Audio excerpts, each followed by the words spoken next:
These cabinets right here are white hot in the furniture market these days. I'm going to show you how just a little bit of effort can make thousands of bucks. Come on along.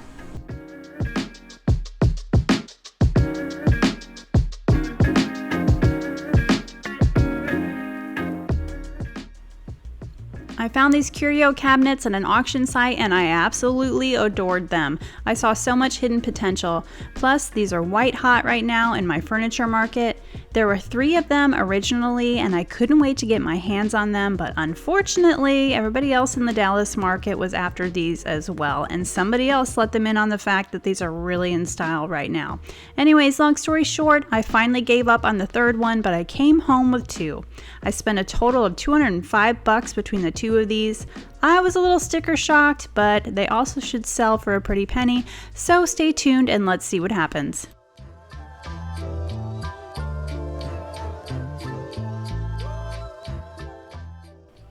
These matching cabinets were made in 1984. They are not solid wood, unfortunately, but they are also full of glass, and all the glass shelves have already been taken out and wrapped separately, but now it's time to take out the sides and the door fronts for safekeeping.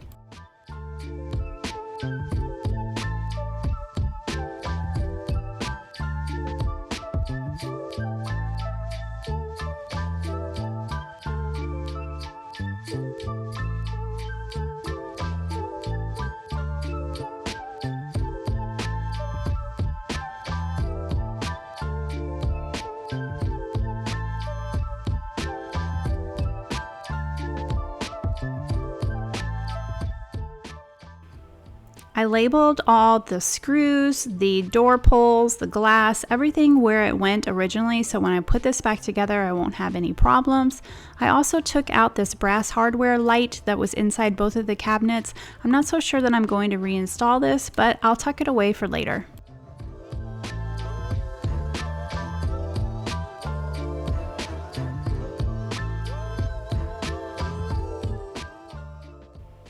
Both of these cabinets had some gold trim at the bottom that most definitely needed to be removed.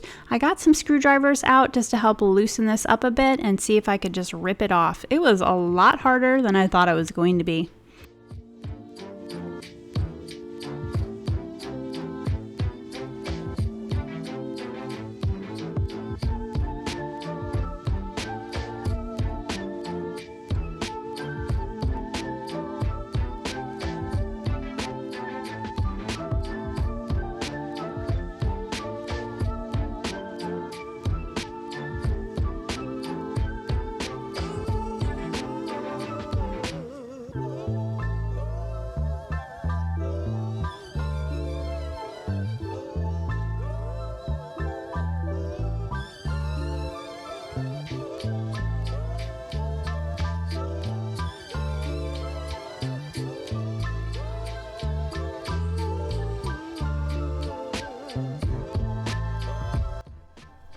Getting all of this goop off the bottom has proven to be a really bad decision on my part.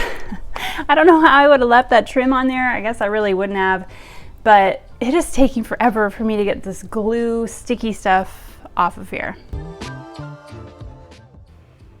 After trying everything else, I finally busted out my heat gun to see if I could loosen up the last bits of gunk that were stuck, and that finally worked. Now I'm just taking my surf prep to make sure that everything on this bottom is nice and smooth.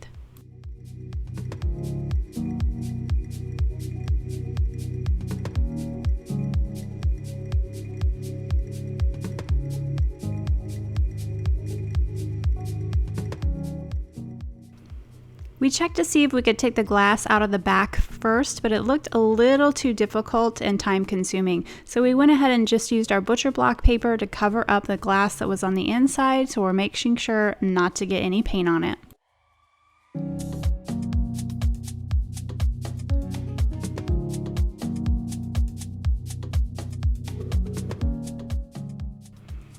Now that the glass is covered, I'm using my Surf Prep sander just to give the curio cabinet a little bit of a rough up so that my paint will adhere nicely.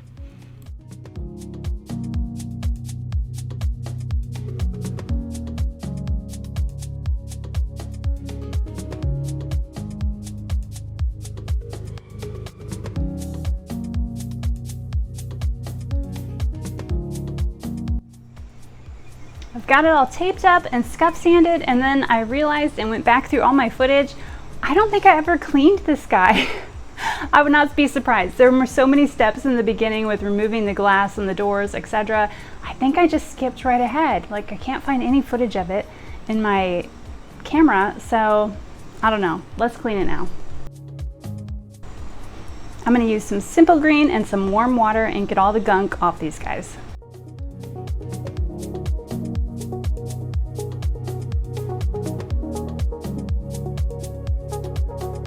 I have some wood at the bottom of these pieces from where I removed those metal pieces that were in there. That was quite the project, and I'm not totally sure that they're not going to have bleed through issues, so I want to play it safe. I'm going to go ahead and prime the bottom of these. I'm using some Sherwin-Williams shellac primer, and we're going to go ahead and get those covered up so we don't have any problems with bleed through in the future.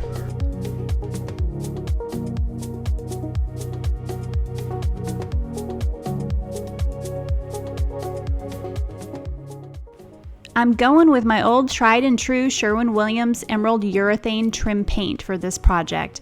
I picked up the color Tricorn Black in a satin finish. This paint has a built-in poly top coat, so it's going to save me one extra step, and it should be extra durable for a cabinet where the doors are going to be opened and shut quite a bit.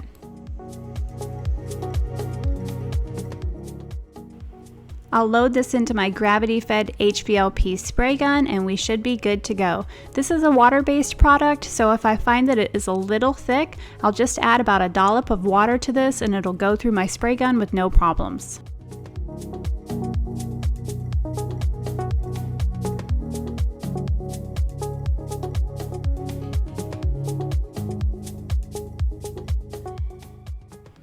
Paint is loaded and here we go. I cannot wait to see these guys when they are finished. Stay tuned.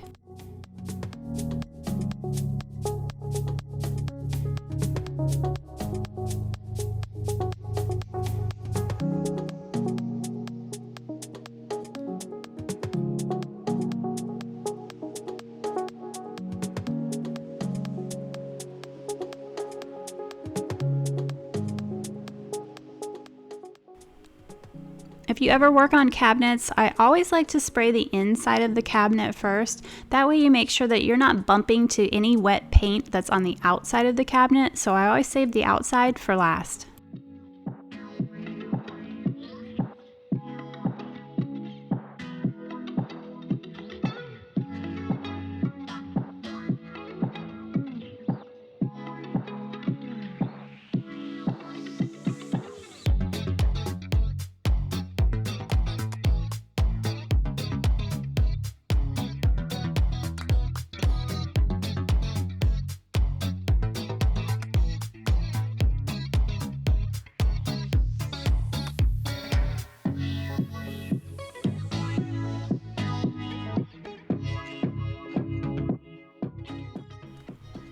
These cabinets were super tall, much taller than me, and just for reference, I'm almost 5'10", and I still had to get on a stepladder to see the top of these.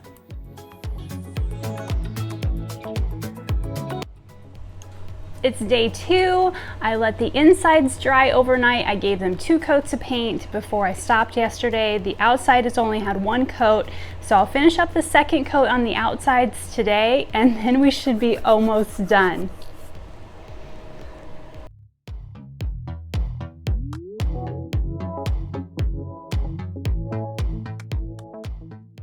Second coat is done. These guys only took 2 coats for full coverage. I let them dry in the garage for about 4 hours till I moved on to the next step. I hate doing the prep work to get these things ready, but one of the most satisfying things in furniture flipping is ripping back that tape and paper. It's almost time for the final look and to put these guys together.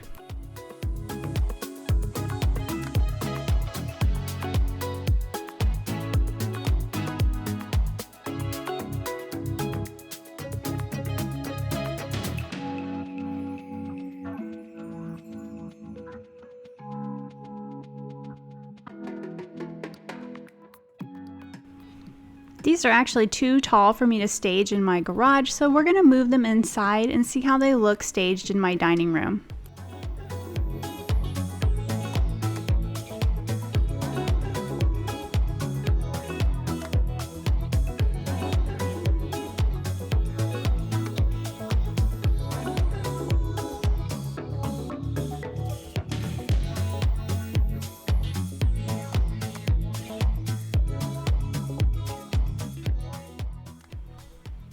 There was an awful lot of Windex used on this project. I underestimated just the sheer volume of glass that these cabinets had in them. It was a lot of cleaning on this project, I'm not gonna lie, but there were lots of fingerprints at the end of the day that needed to go before we could take some final shots.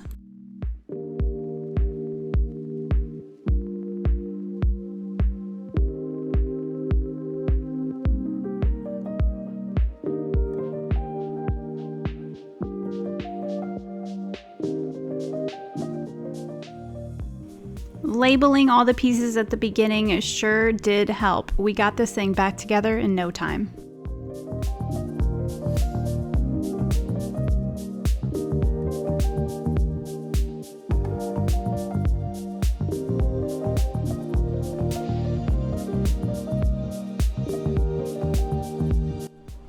When I saw these arched cabinets on the auction site, I knew that they would be a really big hit for my Dallas area.